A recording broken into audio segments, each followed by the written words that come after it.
हम लोगों ने पढ़ा कहानी। क्या पढ़ा कहानी? सिकंदर के बारे में। किसके बारे में? सिकंदर। ठीक है।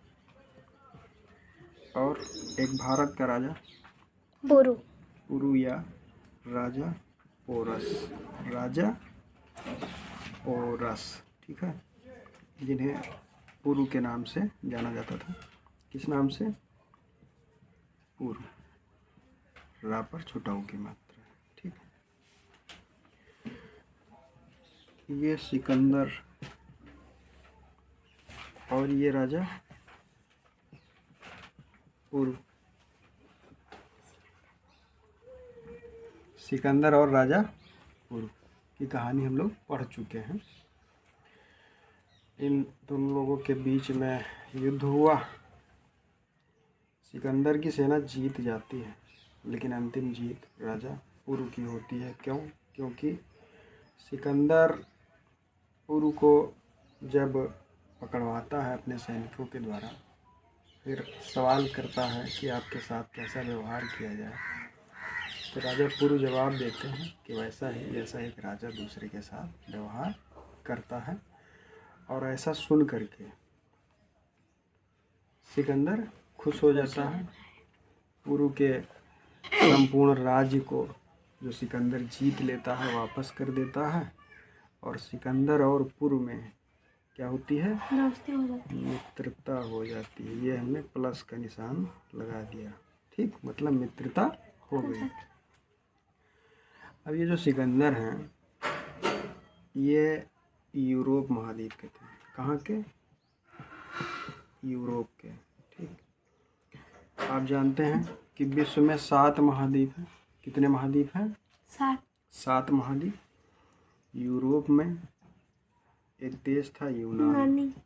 यूनान क्या था? यूनान। ठीक, तो यूनान देश के मेसिडोनिया,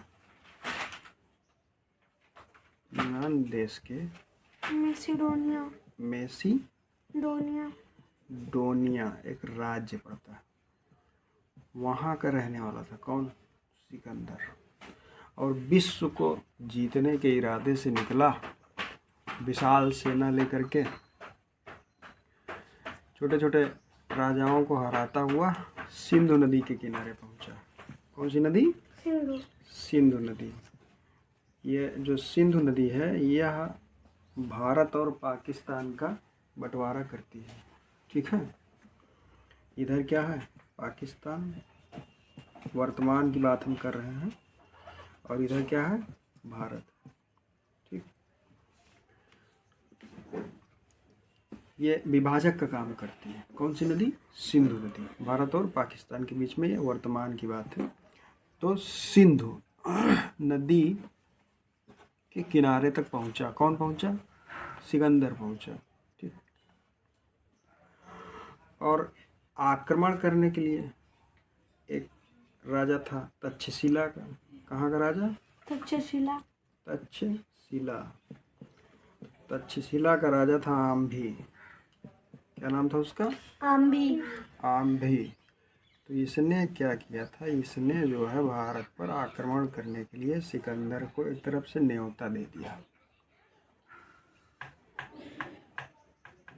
सिकंदर को क्या किया? निमंत्रण दे दिया कि आइए भाई, अटैक कीजिए। अब भला कोई अपने देश पर आक्रमण करवाता है, लेकिन ये कहीं ना कहीं जो आम्भी था, ये गड़बड़ था। ठीक, प्राचीन काल में तक्षशिला क्या हुआ करता था? विश्वविद्यालय हुआ करता था। जैसे आपके स्कूल हैं, वर्तमान समय में बिहार का नालंदा विश्वविद्यालय है, इलाहाबाद विश्वविद्यालय है, लखनऊ विश्वविद्यालय। तो तक्षशिला का राजा आम्भी, इसने क्या किया? सिकंदर को आमंत्रित किया कि आइए आप अटैक कीजिए। ठीक, सिकंदर आया। पुरु का राज्य था 2 नदियों के बीच में, जिसका नाम होता है झेलम और रावी। क्या नाम होता है? झेलम और रावी। ठीक, झेलम को वितस्ता भी कहा जाता है। क्या कहा जाता है? वितस्ता। क्या कहा जाता है? वितस्ता। ये नाम है नदी का। ठीक है, तो इस तरीके से ये पुरु का राज्य। ठीक, और यही सिकंदर और पुरु के बीच में युद्ध हुआ। राजा पुरु की सेना ने बहुत ही बहादुरी के साथ लड़ाई लड़ी, लेकिन अंतिम समय में राजा पुरु या पोरस घायल हो गए, बंदी बनाए गए। सिकंदर की सेना जीत गई, इनकी सेना को काफ़ी नुकसान पहुंचा।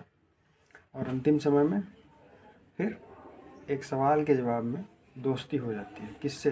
सिकंदर और पुरु से। ठीक है, तो ये कहानी हम पढ़ चुके हैं।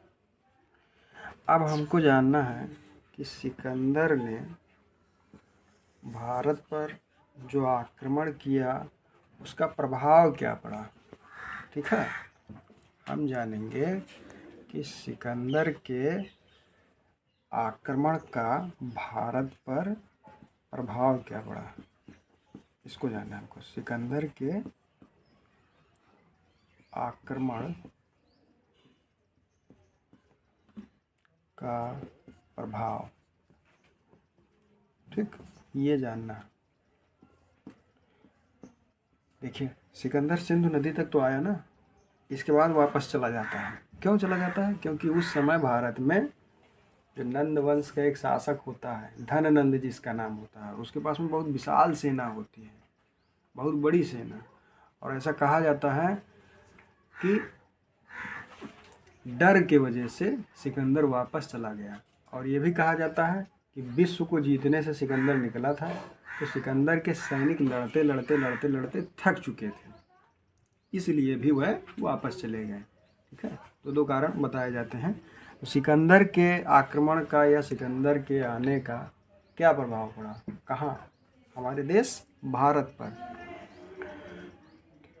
तो कहा जाता है कि राजनीतिक क्षेत्र से ज़्यादा सांस्कृतिक क्षेत्र पर प्रभाव पड़ा। किसका? सिकंदर के आक्रमण का। कहाँ? भारत पर।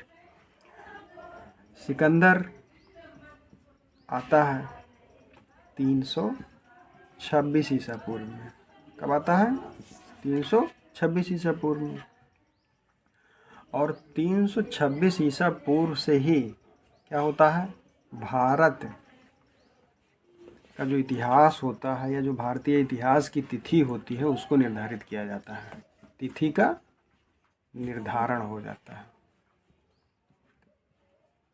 ठीक, जैसे हम मान लें कि अगर आप विद्यालय गए पढ़ने के लिए और चले गए आप 16 अगस्त को, 16 अगस्त 2023 को, ठीक, तो एक रिकॉर्ड बन जाएगा कि हाँ आप 16 अगस्त 2023 को गए, विद्यालय गए और वहीं से लिखना शुरू हो गया या पढ़ना शुरू हो गया। तो ऐसे ही 326 ईसा पूर्व में जब भारत पर सिकंदर का आक्रमण हुआ, बस वहीं से भारतीय इतिहास में जो तिथि निर्धारण का काम होता है वो प्रारंभ हो जाता है। इसके अलावा चूँकि सिकंदर भाई यूनान का रहने वाला था। कहाँ का रहने वाला था? यूनान। यूनान एक देश है। अब यूनान से बहुत सारे लोग आए, ठीक। अब ये बहुत सारे जब लोग आए तो ये लोग कहाँ आए? भारत में आए। और इन लोगों ने क्या किया? भारत के लोगों से मिलना जुलना प्रारंभ कर दिया। तो यूनान और भारत के मिलने से, ठीक है, क्या हुआ? दोनों के बीच में संपर्क बढ़ा और यूनान और भारत की एक नई शैली का विकास हुआ। ठीक, नई शैली, शैली मतलब काम करने का तरीका, किसी भी चीज़ को बनाने का तरीका। अच्छा, फिर क्या हुआ भाई कि जब ये घटना घटी तो घनिष्ठ व्यापार शुरू हो गया। क्या हुआ? घनिष्ठ व्यापार प्रारंभ हुआ। किससे प्रारंभ हुआ? यूनान के देश से और भारत से। यूनान से और भारत से।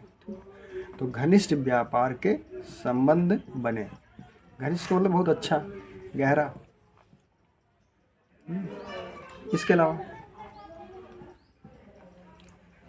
भारतीय शिल्प कला और ज्योतिष विज्ञान के क्षेत्र पर यूनान के लेखकों का गहरा प्रभाव पड़ा। भारत की जो शिल्प कला थी, भारत की शिल्प कला और क्या, ज्योतिष विज्ञान, ज्योतिष विज्ञान, ठीक है, इन दोनों विषय पर प्रभाव पड़ा। किसका पड़ा? यूनान के लेखकों का, यूनान के लेखक, ठीक, इनका प्रभाव पड़ा। किस पर? शिल्प कला और ज्योतिष विज्ञान पर, ठीक है। शिल्प मतलब बनाने की कला, किसी भी चीज़ को, जैसे कि आप घर में चटाई या पावदान बनाते हैं, बहुत सारे लोग घर में काम करते हैं। घर में स्वेटर बुना जाता है, ठीक है। स्वेटर के अलावा घर में और बहुत सारे काम होते हैं या अन्य काम। तो इन शिल्प कला या ज्योतिष विज्ञान के ऊपर प्रभाव पड़ा किसका? यूनान के लेखक का। उन लोगों ने प्रभावित किया, जो भी लिखा, इन लोगों ने क्या किया? भारत के लोगों को कुछ बताया और भारत के लोगों ने इनसे कुछ सीखा, ठीक। एक तरीके से क्या हुआ कि यूनान और भारत की मिली जुली संस्कृति का विकास हो गया। एक और चीज़, भारत में सिक्के चला करते थे। क्या था? सिक्के। आज भी चलते हैं सिक्के। नया सिक्का तो 20 रुपये का भी आया है। इन सिक्कों पर क्या हुआ? यूनान की शैली, यूनान की शैली, ठीक। कैसी शैली? बनाने की शैली।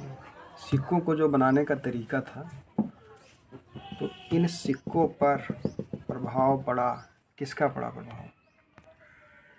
यूनान का। किसका पड़ा? यूनान का प्रभाव पड़ा, ठीक। तो ये कुछ चीज़ें हैं जो सिकंदर के आक्रमण के बाद भारत को प्रभावित करती हैं। और इस तरीके से देखा जाए तो कहीं ना कहीं सिकंदर के आने के बाद भारत और यूनान, इन दोनों देशों में बनने वाली चीज़ों का आपस में मिलान हो जाता है और फिर एक नई चीज़ें बनती हैं या एक नई संस्कृति का विकास होता है। इसका मतलब ये हुआ कि अगर कोई लड़ने के लिए आया है, ठीक है, या पढ़ने के लिए आया है, कहीं भी गया है, तो उसका कुछ न कुछ प्रभाव पड़ेगा। अगर आप विद्यालय जाते हैं तो वहाँ आपको कुछ न कुछ सीखने को मिलेगा। अब आपके विद्यालय में, स्कूल में कोई लड़का है या कोई लड़की है जो हिंदी मीडियम वाली है, आप इंग्लिश मीडियम वाले हैं, तो आप थोड़ा उससे क्या करेंगे? हिंदी सीखेंगे और वो थोड़ा आपसे इंग्लिश सीखेगा। तो बस कुछ ऐसे ही हुआ कि भारत और यूनान के बीच जो संपर्क बना, ठीक है, ये बढ़ता चला गया।